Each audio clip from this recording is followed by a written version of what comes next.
Famitsu recently had its big Endwalker feature, in which they spoke to Yoshi-P about the game on the eve of its release. You know, one of those big press junket things. One thing stood out enough that Audrey on Twitter translated it for us all, and I've seen a few other people make videos about it. The point is, on Endwalker's story, Yoshida said that there is a big mystery that will be revealed at some point during Endwalker. He puts it this way: we might think you'll go that far, which implies this is something that they've been building for a long time and is kind of gonna really shock us, if you get me. And once that's clear, then that will be the basis for Endwalker's plot going forward.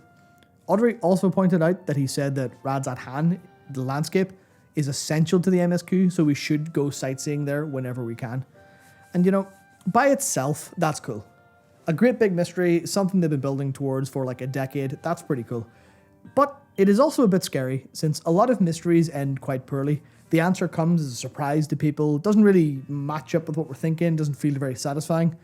Also, if it's a mystery, the player base haven't solved it yet. Are we sure it's solvable? Should we be able to figure out what the theme is, what the mystery ultimately is?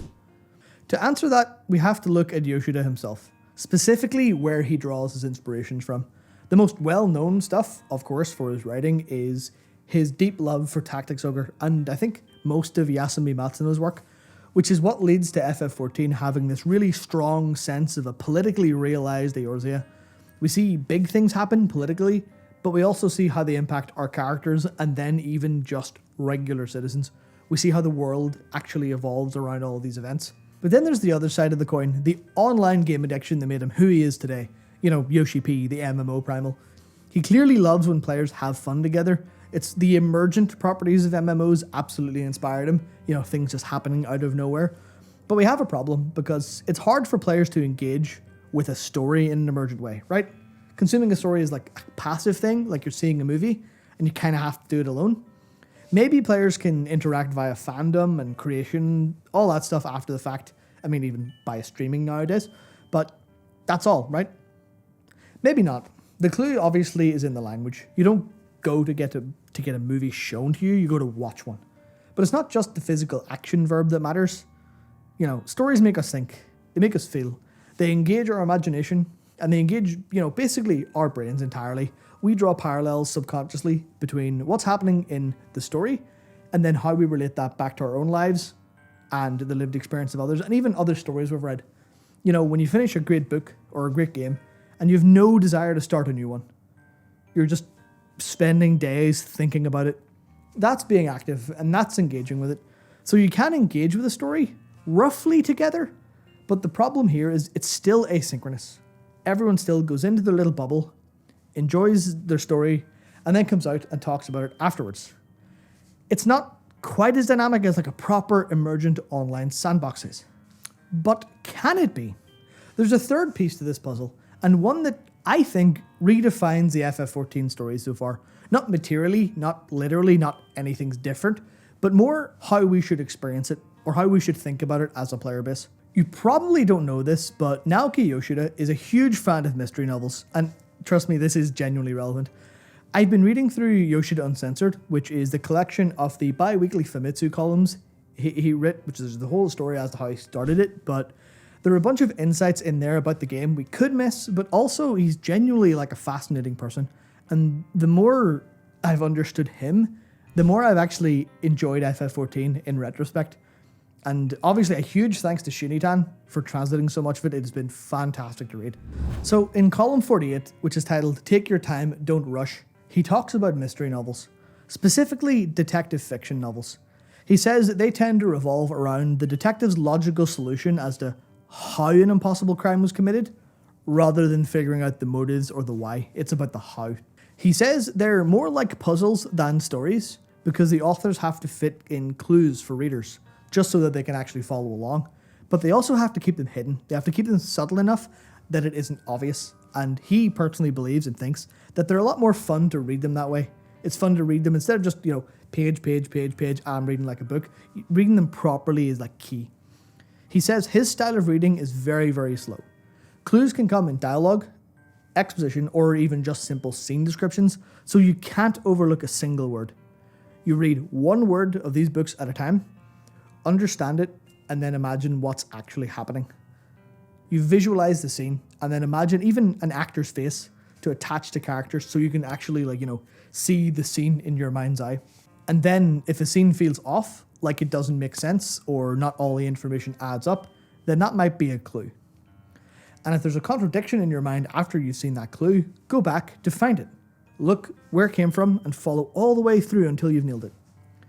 He thinks the joy of a mystery novel is to follow along every step of the way and play a game with the author. A game of reading between the lines to try and catch them out. A good mystery novel, of course, will feel extremely satisfying at the end, whether or not you got it right. As long as the author's truth feels believable and you were kind of almost there on the journey, then that'll be enjoyable enough. Now, Yoshida says if he doesn't get it when he's done, he'll just read it again.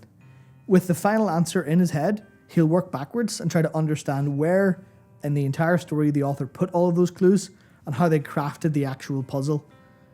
He reads mysteries he likes 3 or so times, so he's pretty well versed in them. Oh, and as a later column reveals, he's actually been doing this since he was a middle schooler. He would ignore his family, stay up late. He wouldn't even go to bed until he made sure he had read an entire novel that evening. So he's got quite a bit of this under his belt.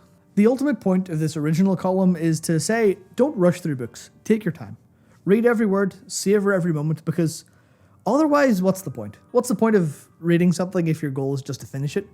But that's not what intrigued me about the column. That's kind of obvious for any sort of writer or any creator. The beauty is found in the details, the careful consideration of every word, every last drop. And I think that's what makes FF14 really good for those who, pay close attention to everything. You get such a nice experience. But what really had me think about this column overall is how much he clearly loves them. And then, obviously, how they might have inspired him when he was working on FF14. Of course, there's the Great Horn Heist from the Make It Rain event. That was a very specifically a decent mystery quest that I thought was really fun. But that's not kind of it. I'm more thinking philosophically overall. And it was a neat thought, but it was one that was in the back of my head until that interview came out. Because experiencing an MMO story together as it evolves is basically the closest thing we're going to get to having that online game experience in story form. But now I believe there is a way to get that sandbox, that emergent experience that online games are known for, as a community around the story. So coming into Endwalker, there are over 1 million people playing the same game. At the same time, of course, they're enjoying and discussing the story. And don't get me wrong, it's not like this is new for media or anything like that. It's like we have created more lore speculation videos for World of Warcraft than I would care to admit or even know at this point. But we've never really known if we've been playing a game with the developers or if we've just been kind of like writing our own version of the game alongside and then sort of checking if we overlapped at any point in time. So to us, it's this incredible thought that it might actually be on purpose. The emergent qualities of an actively developed game, the community of an MMO, and fantastic single-player storytelling, they're all working in complete unison with FF14 here. And I think that's the idea. The game's also in the perfect place right now as well because the solution arc hasn't begun. As Yoshi-P puts it, a solution arc is when the detective announces, "Aha! Everything is clear to me now." Like a eureka moment when all the pieces of the puzzle come together. That the kind of scene you see in Sherlock where he figures everything out at once. It's at that point the author's telling the reader, all the clues have been laid bare, you too can solve the mystery. Endwalker, it seems, is our solution arc. People have scoured the benchmark, they've scoured the launch trailer, myself included. Every element of the trailer, every thought, every bit of information that is, we've just been, tearing it apart looking for clues. But Yoshi-P himself actually pushes out new literal clues at us. Like, he told us that platinum is a color that represents Endwalker's main theme.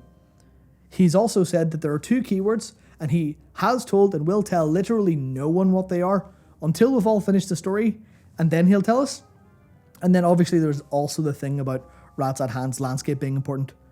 What could that possibly mean? We'll have to find out. But on the color platinum, he told us to keep it in mind as we play, and then to revisit it once the game is over. And that made me think that's exactly how he operated with his mystery novels. So as Sherlock Holmes might say, the game is afoot. As a community, we have a mystery on our hands to solve, and very intentionally, Yoshi-P and his team, of course, have turned FF14 into this unique combination. It's an incredible single-player story. It's a fantastic multiplayer online game, obviously. But at the same time, they've crafted this mystery novel that combines like the best parts of both. You know, you've got the single-player storytelling of an FF game. Great, fantastic, excellent. You've got a big burgeoning community all playing the game at the same time. And the last little puzzle that connects these things that otherwise don't mix is the mystery novel format, is the, hey everyone, try to figure this out. No prizes to be won, of course, outside of being satisfied, but it's a unique thought that something so out there would actually end up working beautifully in a game, especially an MMO. And I thought that was just a fantastic thought. So you heard it here first. Final Fantasy XIV is actually, obviously it's an MMO, obviously it's a great RPG, but it's more importantly a big mystery novel, one that the developers have been writing for 10 years and very, very intentionally. Maybe we'll take a stab at solving that mystery ourselves. We've got about a week from now before Endwalker goes live, so hopefully we'll find the time. Hopefully we will. I've certainly got a lot of ideas. So thank you very much for watching. Hopefully you agree with me. Hopefully I haven't come across as some kind of weird crackpot who's just read Yoshi's ramblings and then put a whole bunch of bullshit together. But I genuinely think this is like an incredible intentional thing that I hope once FF14 is finished, once the Hydaelyn versus Zodiac arc is finished, I hope that Yoshi-P comes out and actually says, hey, here are my inspirations. Because not only would it be like, hey, yeah, I thought of that, but it's also like the new frontier of MMOs. It's a new and novel idea from loads of inspirations. And I think that's really, really cool. Anyway, thank you very much for watching. We will, of course, see you next time.